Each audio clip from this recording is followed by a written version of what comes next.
नमस्कार बंधुरा तुम्हारा सबाई केमन आछो आशा करी भालोई आछो और आमिओ भालो आछि। चले एसेछि आज के नतून एक रेसिपि निये तो भाबलाम तोमादेर शेयर करी। तो आज ओलेर डाटा रान्ना करे भाजी करे देखाबो। तो ये ओलेर डाटाटा देखो आमी प्रथमे एरकम ओलेर डाटा आमी नियेछि 3-4टे। ए देखो आमी छोटो छोटो करे पिस करे केटे नियेछि।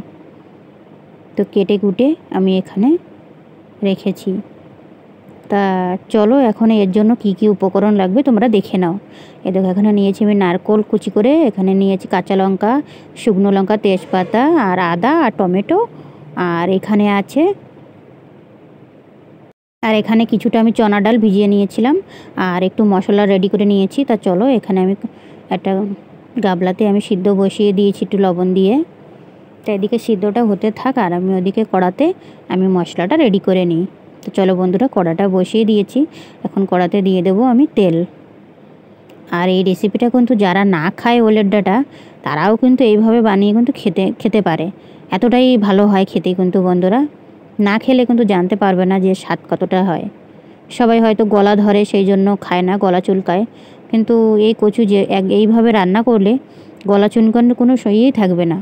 তা দেখো আমি কড়াতে দিয়ে দিলাম এখানে তেজপাতা, শুকনো লঙ্কা আর দিয়ে দেবো 5 ফোড়ন। দেখো 5 ফোড়নটা দিয়ে দিয়েছি। সুন্দর একটা গন্ধ বেরোলে আর এখানে দিয়ে দিয়েছি কিছুটা, এই ফোড়ন থেকে যখন একটা মিষ্টি গন্ধ বেরোবে তখনই আমি দিয়ে দেবো গ্রেট করা আদা।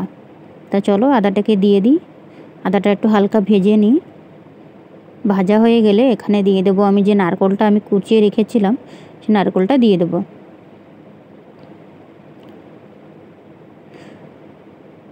দিয়ে দিলাম নারকেলটা, দিয়ে নারকেলটাকেও ভেজে নিতে হবে, 2-3 মিনিট একটু ভেজে নিতে হবে।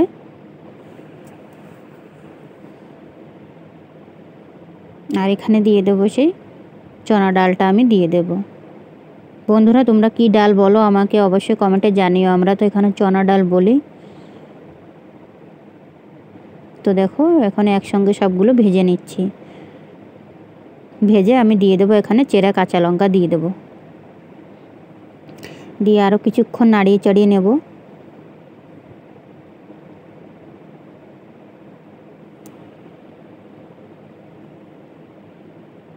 এখন যে আমি মশলাটা একটু বেটে রেখেছিলাম জিরে আদা দিয়ে কাঁচা লঙ্কা দিয়ে জাস্ট একটু হালকা অল্প একটু বেটে রেখেছিলাম সেটুকু দিয়ে দিলাম। দিয়ে দেবো পরিমাণ মতো লবণ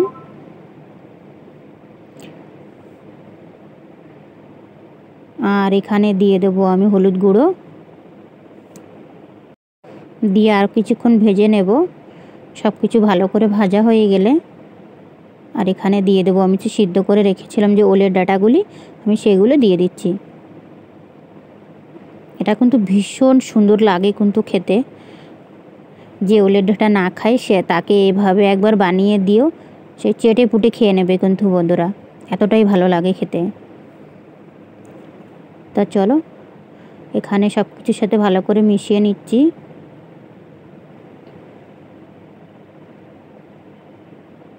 আর এই রেসিপিতে কিন্তু একটু ঝাল বেশি লাগে, যেহেতু গলা ধরা জিনিস সেই জন্য একটু ঝাল একটু বেশি করে দিলে ঝাল ঝাল লাগে, ভালো লাগে খেতে।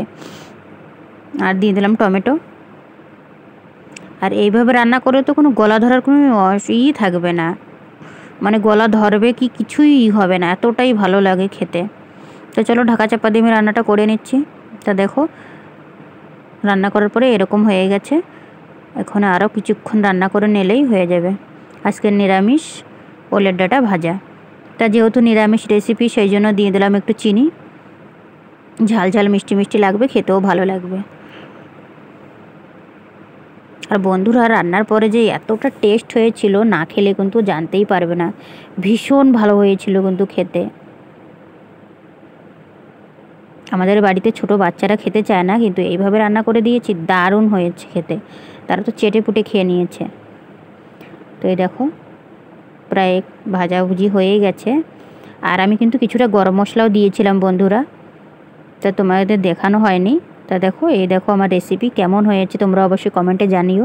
আমার ভিডিওটি যদি ভালো লাগে থাকে অবশ্যই লাইক কমেন্ট করে শেয়ার করে আমার পাশে থেকো। তা আজকের মতো এটুকুই, তোমরা সবাই ভালো থেকো। চলে